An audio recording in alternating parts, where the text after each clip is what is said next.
बिस्मिल्लाहिर्रहमानिर्रहीम। अस्सलाम वालेकुम डियर स्टूडेंट्स, आई होप कि आप लोग ठीक होंगे।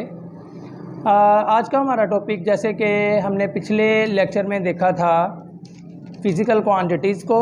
फ़िज़िकल क्वांटिटीज़ में हमने बेस क्वांटिटीज़, ड्राइव्ड क्वांटिटीज़ और इसके बाद इनको एक्सप्लेन करने वाले यूनिट्स, बेस यूनिट और ड्राइव्ड यूनिट मेरे ख्याल से हमने अभी पढ़ने थे। मैंने आपको बताया था कि अगले लेक्चर में देखेंगे, तो उनको देखने से पहले मैं आपको यूनिट्स की हिस्ट्री थोड़ी सी बताना चाहता हूँ, जिसमें बिफ़ोर 1960 से पहले हमारे पास 3 सिस्टम थे यूनिट्स के, जिसमें से नंबर 1 जैसे कि आपको नज़र आ रहा होगा CGS सिस्टम है।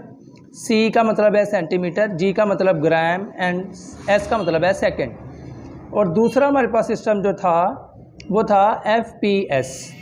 F मीन टू से फुट, P पाउंड और S यहाँ सेकंड है। और तीसरा MKS सिस्टम, M से मीटर है, K से किलोग्राम और S से सेकंड है। जैसे कि एक चीज़ आपको कॉमन नज़र आ रही होगी कि तीनों सिस्टम में टाइम का यूनिट सेकंड ही लिया जाता था। और लेंथ का अगर यूनिट बात की जाए तो CGS में सेंटीमीटर लेंथ के लिए, फुट लेंथ के लिए FPS में, और मीटर जो है ये MKS में। और दूसरा मैस के लिए ग्राम CGS में और MKS में किलोग्राम। अब यहाँ पाउंड लिखा है, इसका हरगिज़ मतलब ये नहीं है कि यहाँ मास का यूनिट पाउंड था। मैस का यूनिट FPS में स्लग था, जो नीचे आपको नज़र आ जाएगा। ये मैस के सामने स्लग लिखा हुआ है FPS में। इसकी मैं बाद में थोड़ी सी डिटेल आपसे शेयर करता हूँ। उससे पहले मैं आपको ये समझा दूँ, CGS में ये जो सिस्टम था CGS, ये यूज़ किया जाता था यूरोपियन कंट्रीज़ में, मतलब ओनली यही सिस्टम था CGS। और FPS जो था ये USA, मतलब United states of America, United state की तरफ इसको इस्तेमाल किया जाता था FPS को, और आज भी किया जाता है। MKS ये आम था। MKS में सिस्टम बहुत अच्छा था। SI जो सिस्टम है वो उसमें हम MKS को यूज़ करते हैं। MKS को हमने आगे बढ़ाया और SI सिस्टम बनाया 1960 में। M जैसे कि मीटर, K किलोग्राम और S फॉर सेकेंड। ये तब 3 ही यूनिट इस्तेमाल होते थे। वो 3 ही बेसिक क्वांटिटीज़ का उनको पता था उन लोगों को 1960 से पहले। यानी ये जो यूनिट थे ये इंजीनियरिंग सिस्टम के अंदर इस्तेमाल होते थे। लेकिन with the invention of science, revolution of science 1960, उसके बाद जो है हमें ज़रूरत पेश आई कुछ ऐसी क्वांटिटीज़ जो MKS के अंदर नहीं आ रही थी।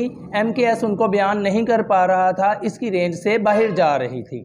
उनमें इंटेंसिटी ऑफ लाइट है, अमाउंट ऑफ सब्सटेंस है, फिर हमारे पास मतलब ये सारी जो थी ना, ये थर्मोडायनामिक क्वांटिटीज़ थी।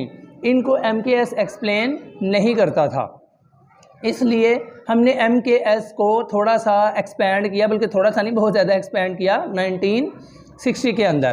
तो जैसा कि नीचे आज का हमारा टॉपिक है, मैंने आपको पहले बताया 1960 के अंदर एक कॉन्फ्रेंस हुई थी फ्रांस के अंदर। इसमें हमने MKS को मज़ीद एक्सपेंड किया और उसमें हर एक क्वांटिटी के लिए जो थर्मोडायनामिक क्वांटिटीज़ हों, चाहे वो स्टैटिस्टिकल मैकेनिक्स से रिलेटेड या इंजीनियरिंग से रिलेटेड क्वांटिटीज़ हों, सब के यूनिट्स को फिक्स कर दिया, जो कि सिस्टम इंटरनेशनल ऑफ यूनिट्स कहलाया, जिसको हम शॉर्ट वर्डिंग में SI भी बोलते हैं।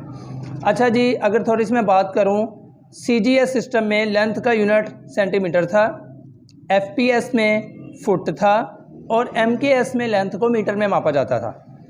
मैस का यूनिट इसी तरह CGS में ग्राम था, FPS में स्लग था और MKS में किलोग्राम था। टाइम का यूनिट तीनों सिस्टम्स में सेकंड ही था।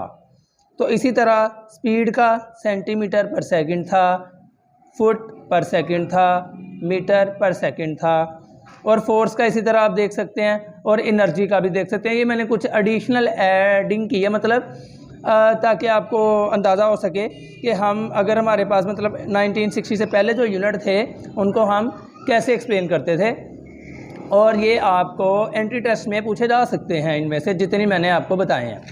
अच्छा जी, अब हम बातें हैं सिस्टम इंटरनेशनल, जैसे कि मैंने आपको बताया। अब सिस्टम इंटरनेशनल को मज़ीद 3 टाइप्स में डिवाइड किया गया। उसमें नंबर 1 है बेस यूनिट्स, बेस यूनिट क्या करते हैं? ऐसे यूनिट जो इस्तेमाल होते हैं बयान करने के लिए। किन को? बेस क्वांटिटीज़ को बयान करने के लिए। ऐसे यूनिट को बेस यूनिट्स कहा जाता है। बहुत आसान है। वो यूनिट जो बेस क्वांटिटीज़ को एक्सप्लेन करते हैं, बेस क्वांटिटीज़ के लिए इस्तेमाल किए जाते हैं, उन्हें बेस यूनिट कहा जाता है। इसकी एग्जांपल में क्या है? Metre, kilogram, second, ampere, candela and mole. ये तकरीबन मैंने सारी बेस क्वांटिटीज़ के यूनिट लिख दी हैं एक के अलावा। और इसके बाद केल्विन इसमें मिस है। केल्विन जो है वो हमारे पास टेम्परेचर का यूनिट होता है। और हमारे पास इसके अलावा जो लास्ट वन इसकी जो दूसरी टाइप है वो है डिराइव्ड यूनिट। तीसरी इसकी टाइप है सप्लीमेंट्री यूनिट्स, वो हम अगले लेक्चर में देखेंगे। तो डिराइव्ड यूनिट्स में तो जैसे कि बेस यूनिट के बारे में बताया, तो डिराइव्ड यूनिट भी इसी तरह ऐसे यूनिट होते हैं जो एक्सप्लेन करते हैं किन्हें? Derived quantities. ऐसे यूनिट जो डिराइव्ड क्वांटिटीज़ को बयान करने के लिए इस्तेमाल होते हैं उन्हें हम डिराइव्ड यूनिट कहते हैं। मिसाल के तौर पर मीटर पर सेकेंड स्पीड के लिए है, वेलोसिटी के लिए भी यही होता है। मीटर पर सेकेंड स्क्वायर ये एक्सेलरेशन के लिए होता है। और न्यूटन इंटू मीटर ये वर्क के लिए होता है। वर्क का ये यूनिट है, ये जॉउल के बराबर भी होता है। तो ये थी जी आज की मेरी जो स्पेशल जो ये वीडियो थी, ये इस हवाले से थी कि आपको बताया जाए कि 1960 से पहले कौन कौन से सिस्टम ऑफ यूनिट्स इस्तेमाल किए जाते थे और उनमें से हमने कौन सा अडॉप्ट करके और उसको एक्सपेंड किया। तो MKS को हमने एक्सपेंड करके अपना सिस्टम इंटरनेशनल ऑफ यूनिट्स बनाया, जो कि पेरिस के अंदर 1960 के अंदर मीटिंग हुई थी, ताकि हम सारी नई आने वाली क्वांटिटीज़ को अच्छी तरह एक्सप्लेन कर सकें। ओके जी, आज का लेक्चर हमारा यहीं तक था। आई होप कि डियर स्टूडेंट